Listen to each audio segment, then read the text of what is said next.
Ewe mwanaadamu, kumbuka kuwa safari yako haitamalizikia duniani. Baada ya roho yako kutoka, ndugu zangu katika imani, utapelekwa mahali ambapo si watu wengi hupenda kufikiria, yani kaburini. Ndugu zangu katika imani, hapo ndipo utaanza maisha barzakh, maisha kipekee baina ya dunia na akhera. Hali ya kaburi ni ya kutisha ndugu zangu katika imani kwa mwenye kuishi kwa maasi, lakini ni bustani ya peponi kwa mwenye kufuata njia ya Mwenyezi Mungu.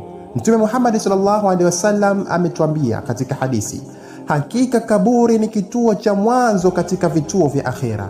Ikiwa mtu atapona humo, basi yaliyobakia yatakuwa mepesi zaidi kwake, na kama hakusalimika humo, basi yaliyobakia yatakuwa magumu zaidi. Na hadithi hii imepokelewa na Imamu Tirmidhi, na hadithi hii ni sahihi.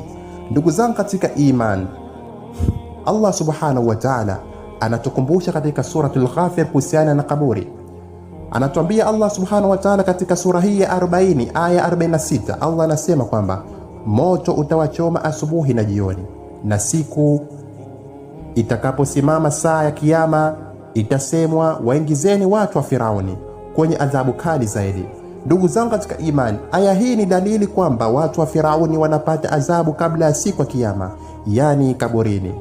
Ndugu zangu katika imani, wanavyoni wengi wameelezea kuwa aya hii ni onyo la hali ya kaburini na adhabu ya kumcha neema ama ya kuacha neema za dunia bila kushukuru. Ndugu zangu katika imani, tukumbuke kuwa Mtume Muhammad sallallahu alaihi wasallam alipita karibu na makaburi mawili, akasema, hakika hawa wawili wanaadhibiwa, lakini hawakuwa wanaadhibiwa kwa jambo kubwa kwa mtazamo wao.